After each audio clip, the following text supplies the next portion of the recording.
अगर मैं आपसे कहूं कि एक आदमी एयरपोर्ट पर आया, पासपोर्ट बिल्कुल ओरिजिनल था, सारे स्टैम्प्स वैलिड थे, मगर जिस देश का वो पासपोर्ट लेकर खड़ा था वो देश हमारे यूनिवर्स में एग्जिस्ट ही नहीं करता। और सबसे ज्यादा शॉकिंग बात, उस आदमी को एक लॉक्ड रूम में रखा गया था, लेकिन सुबह वो बिना दरवाजा तोड़े, बिना खिड़की खोले हवा में गायब हो गया था। ये कोई मूवी नहीं, ये है द मैन फ्रॉम टॉड, दुनिया का सबसे creepiest unsolved parallel universe case. Mister facts की वीडियो में आप सबको खुशामदीद। साल 1954 में जापान के शहर टोक्यो के हनेदा एयरपोर्ट पर आम रूटीन की तरह एयरपोर्ट क्राउडेड था। इमिग्रेशन काउंटर पर नॉर्मल ट्रैफिक चल रहा था। तभी एक मिडिल एज आदमी काउंटर पर आया। सूट पहना हुआ था, प्रोफेशनल बिजनेसमैन लग रहा था। एक हाथ में ब्रीफकेस था और एक हाथ में डार्क ब्लू पासपोर्ट। जब ऑफिसर ने पासपोर्ट लिया और चेक करने लगा तो एकदम उसके एक्सप्रेशन फ्रीज हो गए। पासपोर्ट के कंट्री सेक्शन पर लिखा था टॉड। ऑफिसर को शक हुआ कि पासपोर्ट फेक है, तो उसने पासपोर्ट की जांच की, लेकिन पासपोर्ट बिल्कुल रियल था। प्रोफेशनल प्रिंटिंग, हॉलोग्राम्स, सील्स सब रियल थे। ऑफिसर ने पूछा, सर आप कहां से आ रहे हैं? तो आदमी ने आराम से जवाब दिया, मैं टॉड का रेसिडेंट हूं, वहीं से आ रहा हूं। ऑफिसर ने कंप्यूटर चेक किया और वर्ल्ड मैप निकाला और कहा कि सर इस नाम का कोई कंट्री एग्जिस्ट ही नहीं करता। आदमी इरिटेट हो गया और बोला, इम्पॉसिबल, टॉड यूरोप का 1000 साल पुराना कंट्री है, फ्रांस और स्पेन के बीच। ऑफिसर ने मैप पर उस जगह को पॉइंट किया जहां वो आदमी बता रहा था और बोला, सर आप अंडोरा की बात कर रहे हो। आदमी ने सीधे ऑफिसर की तरफ शॉक होकर देखा और कहा, अंडोरा? ये नाम तो मैंने कभी सुना ही नहीं, वहाँ तो हमारा टॉड होता है। उसके फेस पर जेन्युइन कंफ्यूजन था, जैसे वो सच में मैप को गलत मान रहा हो। इमिग्रेशन ऑफिसर्स अब और ज्यादा कॉशियस हो गए। उन्होंने पासपोर्ट के एंट्री स्टैम्प्स चेक किए। उसमें जापान के पुराने एंट्री रिकॉर्ड्स थे, मल्टीपल ट्रैवल स्टैम्प्स थे, सब प्रोफेशनल और बिल्कुल रियल लग रहे थे। लेकिन उनकी डेट्स हमारे वर्ल्ड की टाइमलाइन से मैच नहीं हो रही थीं। ऐसा लग रहा था कि ये आदमी किसी ऑल्टरनेट टाइमलाइन से आया हो। अथॉरिटीज ने उसे तुरंत एक प्राइवेट क्वेश्चनिंग रूम में शिफ्ट कर दिया। रूम में ऑफिसर्स एक एक डिटेल वेरीफाई करने लगे कि आप जापान कैसे आए और कौन सा रूट लिया और टॉड का प्राइम मिनिस्टर कौन है और आपके कंट्री की करेंसी क्या होती है। आदमी बिना हेजिटेशन के हर सवाल का एग्जैक्ट जवाब देता गया, जैसे वो अपनी ही दुनिया की बात कर रहा हो।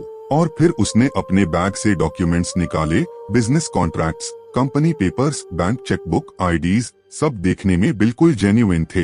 प्रॉब्लम थी तो सिर्फ एक, जिन कंपनीज के नाम थे वो हमारे यूनिवर्स में एग्जिस्ट ही नहीं करती थी। बैंक का नाम किसी डेटाबेस में नहीं मिलता था, एड्रेसेस किसी रियल वर्ल्ड लोकेशन से मैच नहीं होते थे।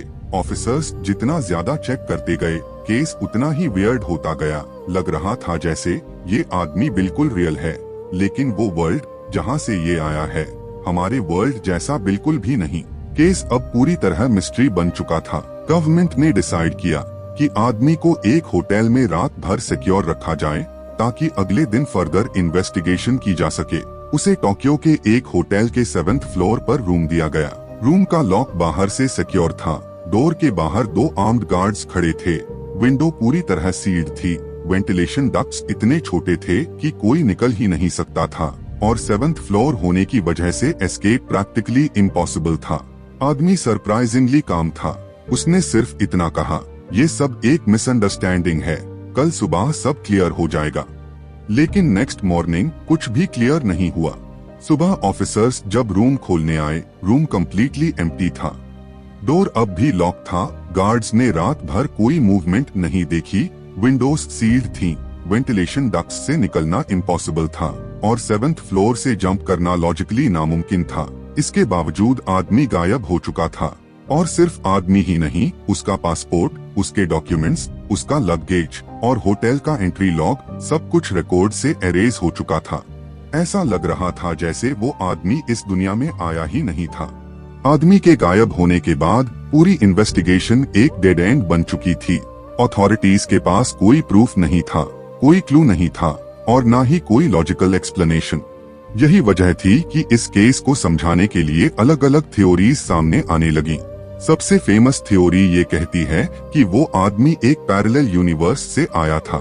एक ऐसी रियलिटी जहां टॉड सच में एग्जिस्ट करता था, अंडोरा जैसा कोई देश नहीं था और दुनिया का मैप हमारे वर्ल्ड से थोड़ा अलग था। हो सकता है ट्रैवल के दौरान किसी तरह की डायमेंशनल ग्लिच हुई हो और वो हमारे यूनिवर्स में स्लिप होकर आ गया हो, और जब वो ग्लिच वापस रिवर्स हुई तो वो अपने ओरिजिनल यूनिवर्स में लौट गया। दूसरी थ्योरी ये कहती है कि ये एक टाइम स्लिप इंसिडेंट था, यानी शायद वो एक ऐसी टाइमलाइन से आया था जहां कंट्रीज के नेम्स, बॉर्डर्स और हिस्ट्री थोड़ी अलग थी और एक ग्लिच की वजह से वो हमारी टाइमलाइन में आ गिरा। जब टाइम स्लिप खत्म हुआ वो अपने ही टाइमलाइन में वापस चला गया।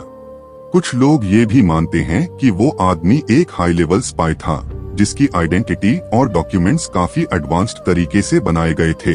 गवर्नमेंट ने उसे सीक्रेटली रिमूव कर दिया और सारे रिकॉर्ड्स एरेज कर दिए। लेकिन 1954 में इतनी एडवांस्ड टेक्नोलॉजी होना लगभग इम्पॉसिबल था, इसलिए ये थ्योरी भी पूरी तरह फिट नहीं बैठती। सबसे क्रीपी थ्योरी ये है कि वो आदमी इंसानों जैसा दिखता जरूर था, लेकिन वो एक इंटरडिमेंशनल ट्रैवलर हो सकता है जो डायमेंशंस के बीच फ्रीली मूव कर सकता है। शायद वो सिर्फ कुछ देर के लिए हमारी रियलिटी में फंस गया था और जब उसका फेस आउट मोमेंट आया वो फिर से गायब हो गया। ये थ्योरी सुनने में अजीब लगती है, पर इस केस में लगभग हर अनएक्सप्लेन्ड चीज को एक्सप्लेन कर देती है। ये घटना 1954 की है, लेकिन आज तक इसका कोई सॉलिड जवाब नहीं मिल पाया कि ये आदमी कौन था, कहां से आया था, कहां गया, किसी को नहीं पता। एयरपोर्ट रिकॉर्ड्स में उसके बारे में जो भी इंफॉर्मेशन थी, कुछ सालों बाद वो भी मिस्टीरियसली गायब हो गई। ना उसकी कोई कंफर्म्ड फोटो है, ना कोई आइडेंटिटी प्रूफ बचा है और ना ही कोई ऐसा रिकॉर्ड जो बता सके कि वो असल में कौन था। लोग आज भी पूछते हैं, क्या वो आदमी सच में किसी पैरेलल यूनिवर्स से आया था? क्या उसने गलती से हमारी रियलिटी में एंट्री ले ली? क्या हमारी दुनिया भी उसके लिए उतनी ही अननोन रही होगी जितना टॉड हमारे लिए था? क्या ऐसे ग्लिचेस कभी हमारे साथ भी हो सकते हैं? सच्चाई क्या थी, शायद किसी को कभी पता नहीं चलेगा। ये केस आज भी दुनिया के सबसे अजीब और अनसॉल्व्ड मिस्ट्रीज में से एक माना जाता है। उम्मीद करता हूँ कि आपको ये वीडियो पसंद आई होगी। अगर वीडियो इंटरेस्टिंग लगी हो तो कमेंट करके जरूर बताना।